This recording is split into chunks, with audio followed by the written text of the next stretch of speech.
नमस्कार मित्रांनो, सोना एंटरप्राइजेस मध्ये सगळ्यांचं स्वागत आहे। आज आपण 5 किलोवॅटचा विदाउट बॅटरी इन्व्हर्टरचा सेटअप कसा केलेला आहे, यासाठी काय काय गोष्टी वापरल्यात आणि किती खर्च येतो, या सर्व गोष्टी तुम्हाला मी सांगणार आहे। तर सगळ्यात महत्त्वाचे, तुम्ही सध्या वातावरण बघत असाल, या साईडला दाखवा, असं वातावरण पाहत असाल तुम्ही की या वातावरणामध्ये सध्या ढगाळ वातावरण आहे पूर्णपणे, तरी सुद्धा आपण बऱ्यापैकी ते 2-2.5 केव्हीचा लोड आपण चालवतोय मित्रांनो यावरती। आता सगळ्यात महत्त्वाचं, आपण पॅनल वापरलेत, 9 पॅनल वापरलेत, 9 पॅनल। त्यानंतर आपण डीसी केबल वापरलेला आहे। सरांचं डीसी केबल सरांना वन साइड म्हणजे आपल्याला प्लस आणि मायनसचं केबल लागतं, आपण एक 70 मीटर पर्यंत सरांना केबल लागलेला आहे। त्यानंतर आपण एक विदाउट बॅटरीचा जो इन्व्हर्टर आहे आपल्याकडे, तो प्रोव्हाइड केलेला आहे। त्यासोबतच आपल्याकडे चेंज ओव्हर स्विच असेल, एमसीबी असतील, एमसीबी बॉक्स असतील, MC4 कनेक्टर असतील आणि earthing cable plus lightning arrester आणि अर्थिंगचं जे आपले रॉड असतात, या सर्व गोष्टी आपण त्यांना प्रोव्हाइड केलेल्या आहेत। तुम्हाला ते खाली सुद्धा दाखवणार आहे मी की काय काय लोड चालवलाय। त्या अगोदर तुम्हाला मी दाखवतोय की पॅनल किती वॅटचे किती वापरलेत आपण जवळ। तर मित्रांनो, आपण इथे बघत असाल तुम्ही अल्पेक्स कंपनीचे आपण पॅनल वापरलेले आहेत। याचं व्होल्टेज जे आहे, जिथे तुम्हाला दिसत असेल की ओपन सर्किट व्होल्टेज 51 आहे। असे आपण पॅनल जे आहेत ते आपण पॅनल कनेक्ट केलेले आहेत, 9 पॅनल कनेक्ट केलेले आहेत आणि 9 पॅनलचं कनेक्शन पूर्णपणे आपण घरामध्ये खाली त्या इन्व्हर्टरला दिलेलं आहे। ते कशा पद्धतीने दिले ते सुद्धा तुम्हाला मी दाखवते। तर मित्रांनो, सगळ्यात महत्त्वाचं, हा जो पाईप वापरलाय आपण, हा पाईप यासाठी वापरलाय, खालच्या बाजूला दाखवा, हा पाईप वापरला की याच्यामधून आपण डीसी केबल ॲडव्हान्स धरा मोबाईल, हे पाईप जो वापरलाय आपण, यामधून आपल्याला डीसी केबल आपण घेऊन गेलेलो आहोत। पाईप यासाठी वापरलाय मित्रांनो, जर काही प्रॉब्लेम आला किंवा वायर कट वगैरे झालं, काही कोणत्या पण गोष्टीमुळे वायर कट झालं तर आपल्याला करंट नको लागायला, स्ट्रक्चरला सुद्धा करंट नको लागायला, यासाठी आपण पाईप वापरलेला आहे। त्यासोबतच इथे दिसत असेल तुम्हाला, हे लाइटनिंग अरेस्टरची फिटिंग केलेली आहे मित्रांनो। लाइटनिंग अरेस्टरची जी रेड केबल आहे, आपण 2.5 mm ची कॉपर केबल वापरलेली आहे अर्थिंगसाठी।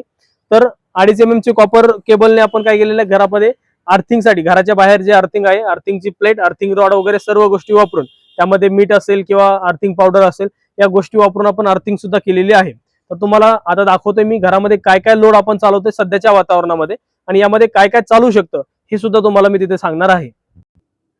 तर मित्रांनो बघा, हा पाईप जो आलेला आहे, पाईप मधून आपण डीसी केबल आणलेला आहे, प्लस मायनसचं डीसी केबल आपण घेऊन आलेलो आहोत घराच्या, जे आपण इन्व्हर्टर लावले त्याच्यापर्यंत। आणि इन्व्हर्टर पासून जो सप्लाय घेतलेला आहे आपण, आउटपुटचा सप्लाय आहे बघा, फेज आणि न्यूट्रल, जे एसी सप्लाय प्युअर तयार होतं, ते आपण एसी सप्लाय प्युअर घेतलेला आहे। आणि त्यामध्ये बघा, इथे एक एमसीबी वापरलाय, हा एमसीबी आहे, पॉलिकॅपचा एमसीबी आपण तिथे वापरलेला आहे। त्यासोबतच या बाजूला एमएससीबीचा सप्लाय जवळ आहे पुढे, या बाजूला हा एमएससीबीचा सप्लाय, एमसीबी सप्लाय येणारा एमसीबी वापरलाय। आणि इथे आहे चेंजवर मित्रांनो, जो की सध्या सोलरवर चालू आहे, हा एमसीबी ऑन आहे आणि हा एमएससीबीचा एमसीबी ऑफ आहे। यासोबतच मित्रांनो, जे आमच्या सोबत तुम्हाला व्हिडिओमध्ये दिसत असेल, त्यांनी आपण त्यांच्याकडून पूर्ण जे इन्स्टॉलेशन आहे, ते इन्स्टॉलेशनसाठी जो सपोर्ट घेतलाय आपण, जे की टेक्निकल इलेक्ट्रिकल लागणार होतं आपल्याला, आता तुम्हाला पुढे दाखवतो, या पुढे एक मिनिट।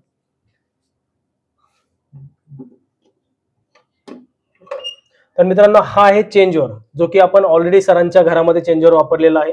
यामध्ये 2 टाईपचे सप्लाय आपण याच्यामध्ये घेतलेले आहेत। एक म्हणजे काय की 2 सरांचे मीटर आहेत, एक सप्लाय घेतलेला आपण ह्या चेंजओव्हर मध्ये, जो की वरच्या बाजूने आपण सप्लाय दिलेला आहे, आणि दुसऱ्या मीटरचा सप्लाय जो आहे तो खालच्या बाजूने घेतलेला आहे। आणि तिथून एकाच याच्यामधून, चेंजओव्हर मधून आपण घराकडे आउटपुटसाठी सप्लाय दिलेला आहे।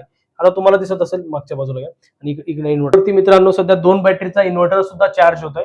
त्यासोबतच घरामध्ये आपण जे दुकान आहे, दुकानाचा लोड सुद्धा आपण चालू करून दाखवणार आहोत। दुकानामध्ये सुद्धा काय काय लोड चालवतो हे सुद्धा तुम्हाला दिसणार आहे। तर मित्रांनो बघा, आनंद कलेक्शन शिरूर कासार या ठिकाणी आपण हे इन्स्टॉलेशन केलेलं आहे। मला वर दिसत असेल त्यांच्या जे लॅम्प्स आहेत, लॅम्प चालू आहेत, फॅन सुद्धा चालू आहे, आणि कपड्याच्या दुकानासोबतच त्यांच्या घराचा सुद्धा लोड आपण त्याच्यामध्ये कव्हर अप करतोय। आत्ताच्या उन्हामध्ये 2 ते 2,500 वॅट पर्यंतचा लोड त्यांचा चालतोय। पूर्ण कडक ऊन असल्यानंतर आपण 5 किलोवॅटचा पूर्ण लोड त्याच्यावरती आपण चालू शकतो। तर महाराष्ट्रात कुठेही असाल, तुम्हाला या विदाउट बॅटरी इन्व्हर्टर बद्दल तुम्हाला माहिती पाहिजे असेल किंवा तुम्हाला इन्स्टॉल करून घ्यायचं असेल, तुम्ही संपर्क करू शकता। याचा फायदा काय आहे मित्रांनो, की तुमचं दिवसभराचं जे लाईट बिल येणार आहे, ते पूर्णपणे तुमचं लाईट बिल 0 होऊ शकतं। तर आजच संपर्क करा, सोना एंटरप्राइजेस तुम्हाला पूर्ण महाराष्ट्रामध्ये सर्व्हिस देण्यासाठी तत्पर आहे। धन्यवाद सर्वांना।